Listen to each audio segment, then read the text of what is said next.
For 8 taon, hindi nabuksan ang aking kuweba. Sender natin, 32 years old, single mom mula sa Taiwan. O yan, Taiwan.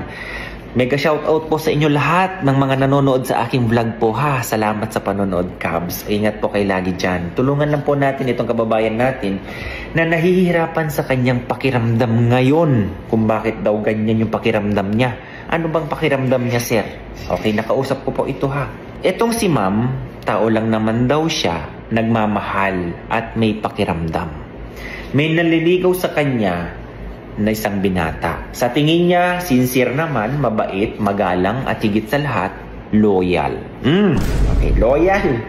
Ngayon itong si Boylet, naging boyfriend niya at hindi niya alam na magbabakasyon pala itong si Jowa sa Pilipinas.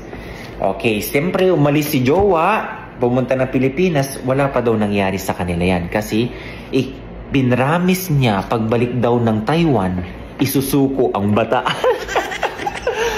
To make the story short, okay, bumalik si Jowa mula sa pagkabakasyon, nasa Taiwan na. Last month, 1 buwan daw, Cubs, 2 beses may nangyari pa lang sa kanila. Pero bakit daw ganun ang kanyang pakiramdam? Ano yun, sir? Yung feeling niya sa kaloob-looban ng kanyang kuweba, napakakati. Yung feeling niya, parang pakiramdam niya, gusto niya lagi may mangyari. Shout out kung may mga kababayan tayong ganito ang nararamdaman. Okay? Pati siya, kamot ng kamot sa kanyang kifi. Sabi niya, sir, normal lang ba ang ganitong pakiramdam? Bakit ganun? Okay. Ito, Cubs, nai-advise ko na rin ito sa kanya.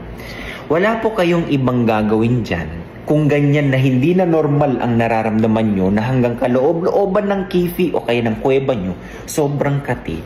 Brad or ma'am, magpa-check up na po kayo. Okay? Dahil hindi po natin alam yan kung sinabi mo mabait, sincere, magalang naman, loyal. Loyal ba? Umuwi sa Pilipinas, hindi po natin alam kung anong ginawa ni Jowa.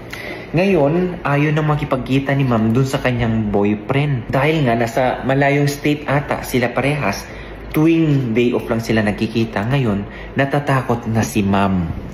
Sabi niya, sir, alam ko hindi normal ito. Hindi talaga normal yan. Na feeling mo parang gusto mo lagi. Na feeling mo parang dahil sa pangangati ng inyong kifi sa loob-looban, yung parang feeling mo gusto mo laging may kumakamot tiyaan. Ma'am, ganito. Englishin natin. Your earthly body was activated. In Tagalog, yung katawang lupa mo ay nagising. Hindi, biro lang. Hindi po yan normal, ma'am, ha? Pinaka-the best dyan, magpa-check na po kayo. Sa totoo lang. Malalaman nyo dyan, okay, kung ito i-request sa inyo, kifi swab, o paano kung positive? Diyos mio, marimar. Okay? Marami pa yung ipapatest sa inyo, ma'am, hindi lang ito. Kung yeast infection lang ang problema, kasi yung mga ganyang problema, pwede kasing maranasan yan ng mga improper hygiene, yung may mga diabetic, excessive use of antibiotic, yung mga ganun. Or kung ikaw ay mahilig sa matamis. Yung yeast infection kasi, kabayan, common yan sa mga kababaihan. Pero yung pakiramdam mo, kaloob-looban, okay? Yung feeling mo, parang gusto mo lagi na may mangyari, iba na yan. Okay? Magpa-check po ha. Yan lang po ang okay. Ikaw nanonood ngayon, sige nga, anong ma-advise mo kay ma'am? Baka naman isipin mo, baka bogli na bogli lang si ma'am. Hindi po natin alam kung anong nangyayari dun sa boylet niya. Ano bang ginawa sa Pilipinas? Sige nga. Bakit yung pagbalik? Sabi niya, after daw ng 2 beses may nangyari sa kanila, nagiging iba na yung pakiramdam ni ma'am. So, si ma'am ba ay talagang siya ang may, o kayo nang bahala dyan, ha? So, ang sa akin lang naman, bumisita sa doktor para magawan siya ng analysis. Yun lang. Malalaman na dyan, kabayan, kung yan ba ay bogli na bogli o may itinransfer na sakit itong si Boylet. Okay? God bless everyone. Alagaan nyo pa yung kalusugan nyo, ha? Huwag mapusok. Huwag isuko ang bataan pag hindi alam kung ano ang nakaraan ni Boylet o ni Girlet. Okay? Kailangan ngayon, doctor certificate muna. Malay mo, may sakit. De, biro lang. Kasi sa panahon ngayon kasi, kabayan, iba na. Hindi mo alam, yung tao na yan asymptomatic, may sakit pala. yun pala ang tindig, parang walang sakit. May mga ganun. Okay? So guys, thank you for watching ha. Sana mapanood ito ni ma'am at mabigyan siya ng kapanatagan sa kanyang iniisip.